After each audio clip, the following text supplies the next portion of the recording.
ভারতীয় tourist visa নিয়ে একটা পোস্ট করেছে দৈনিক আজাদী চট্টগ্রামের একটা ওয়েবসাইট, দৈনিক পত্রিকা। ওখানে তারা দাবি করেছে যে তারা বিশ্বস্ত সূত্র থেকে পেয়েছে 6 তারিখ ট্যুরিস্ট ভিসা চালু হচ্ছে। আসলে কি চালু হচ্ছে কিনা এই প্রশ্ন আমার কাছে অন্তত 100 SMS চলে আসছে।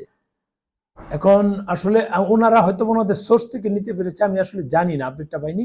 আমার সোর্স থেকে আমি যে আপডেট নিয়েছি তারা বলল যে নির্বাচনের সাথে খুব বড় একটা সম্পর্ক সেটাও না, আবার এমনটাও বলল যে আসলে নির্বাচন যেহেতু ওদের ওখানে আছে সেই হিসাবে তাহলে তারা একটা কিছু বলতে পারে বা করতে পারে, যেহেতু যদি এখানে কয়েকটা অপশন থাকতে পারে যে যেই ক্ষমতায় যাক 4 তারিখে রেজাল্ট হবে, রেজাল্টের পর একটা সরকার গঠন হবে, 7 তারিখের মধ্যেই সরকার গঠন হবে, 5-6 2 দিনের মধ্যেই যে কেউ শপথ নিয়ে সরকার গঠন করবে ওয়েস্ট বেঙ্গলে।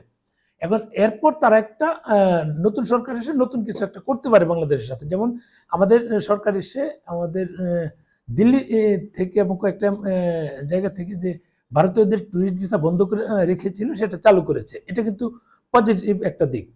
এই নতুন সরকার এসে একটা উদ্যোগ নিয়েছে, এরকম একটা নতুন ঘটনা বা সূত্রপাত হতে পারে, সেটা আসলে জানি না এখনো। অনেকেই জানতে যাচ্ছিল যে ভাই এটা কতটুকু সত্য।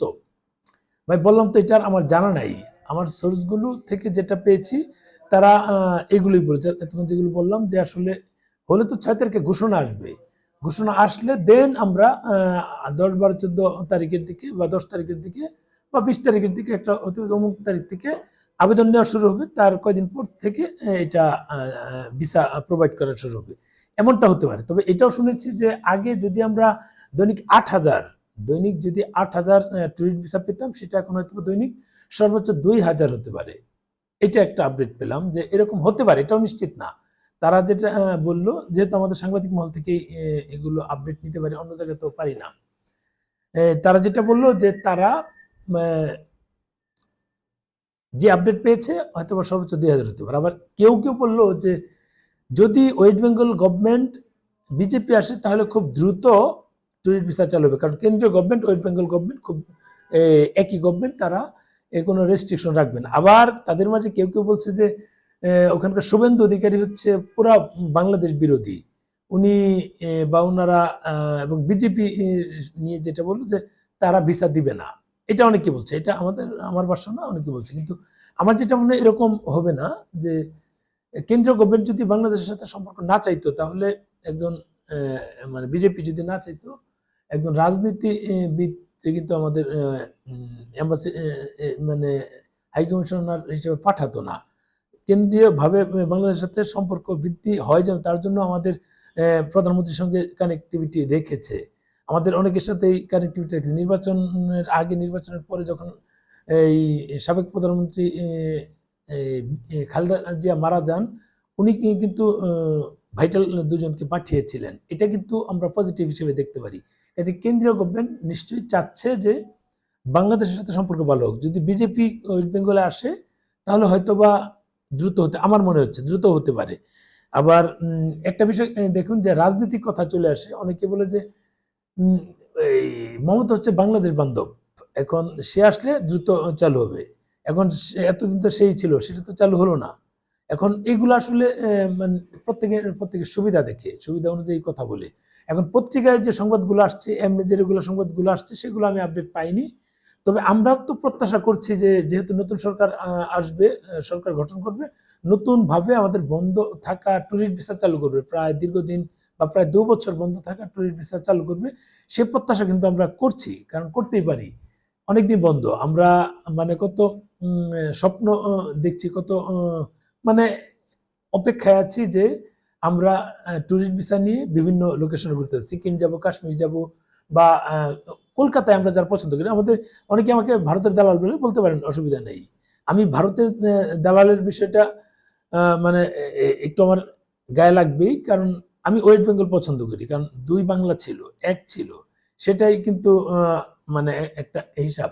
2 বাংলা মানে কি, ওখানে গেলে মানে ব্রিটিশ ভারতের 2 বাংলার মধ্যে যেটা হচ্ছিল যে মানে 2 বাংলার বাঙালিদের কিন্তু তীর্থভূমি ছিল কলকাতা, অবিভক্ত বাংলার যেটা বলা হয় তীর্থভূমি ছিল কলকাতা যখন ব্রিটিশ ভারত ছিল।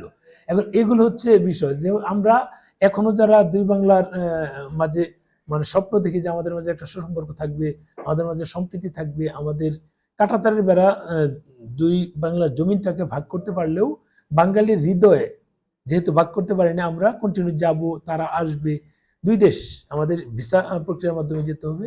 এই যে বিষয়গুলো আসা যাওয়ার মধ্যে যে একটা হৃদ্যতা তৈরি হবে, এতদিন যাবত হয়ে শত শত বছর যাবত হয়েছে। কারণ কলকাতার 300 বছরের পুরনো শহর, ঢাকা 400 বছর বলতে পারেন, সেটা আগের রাজধানী, বাংলার রাজধানী ঢাকা, সেটা বা নারায়ণগঞ্জ যেটা বলা যায় বাংলার রাজধানী বলা যায় প্রথম, সম্ভবত আমার হিস্ট্রিটা তো মনে নাই।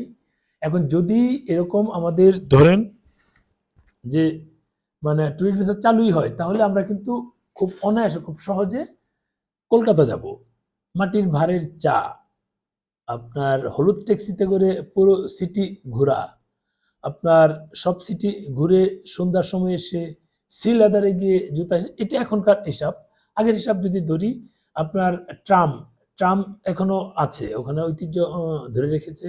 টানা রিক্সা আছে, বহু বছরের আবর্তন। ওদের মানে কলকাতায় আমার কাছে আরো বেশি ভালো লাগে, আপনি কি ধরনের খাবার খেতে চান ওরা কিন্তু রেডি করে খাবার দেয়। আপনি মিক্সড ফুড চান বা স্ট্রিট ফুড অনেক ধরনের আছে, যেটাই চান আপনি। আমরা যেমন খাবার রান্না করে রাখা হয় তারপর এটা করা হয়, ওখানে কিন্তু এটা খুব কম। স্ট্রিট ফুডগুলো যেগুলো থাকে, আপনি সকালে নাস্তা করবেন 12 টাকায় 15 টাকায় নাস্তা হয়। অনেকে প্রশ্ন করবে যে ভাই দরিদ্র খাবার খান। জি ভাই, আমরা দরিদ্র খাবারই খাই। আমরা যেহেতু দরিদ্র মানুষ, আমরা যেহেতু কলকাতা ছাড়া কিছু চিনি না, অন্য কোনো দেশে যাইনি, মানে একমাত্র যাওয়া হচ্ছে সর্বোচ্চ আমাদের দূর হচ্ছে কলকাতা, আমার দূর, কাজে আমরা এগুলাই খাই।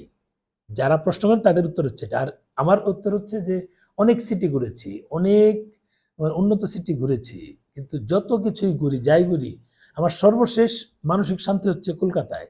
এটা অস্বীকার করার উপায় নাই। এখন এই কলকাতায় গিয়ে যে 12 টাকা নাস্তা হয়, সেটা ভাবা যায়, হয়ে যায়।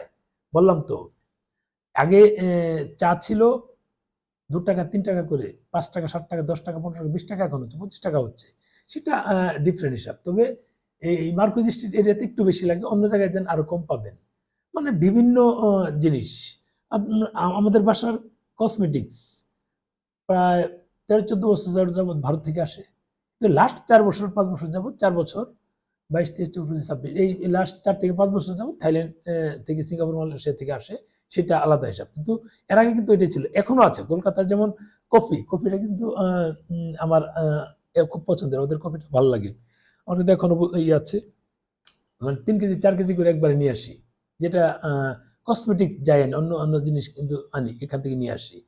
খাবার দাবার ফুড বলি বা বাদাম মশলাপাতি বলি, জুতা তো আছে, কেনাকাটা তো অন্যান্য জিনিস আছে। এগুলো কিন্তু আমরা মিস করছি। আমরা যারা মিস করছি তাদের জন্য হচ্ছে এই মানে ভিডিওটা দেওয়া, যে 6 তারিখ চালু হচ্ছে। 6 তারিখ চালু হচ্ছে কিনা জানি না, তবে হলে আমার চেয়ে খুশি আর কেউ হবে না। আমি জানি না সঠিকটা, তবে ওনারা যেহেতু বলেছে, হয়তো কোনো আপডেট নিয়ে বলেছে। ভালো থাকবেন, শেয়ার দিবেন ভিডিওটা।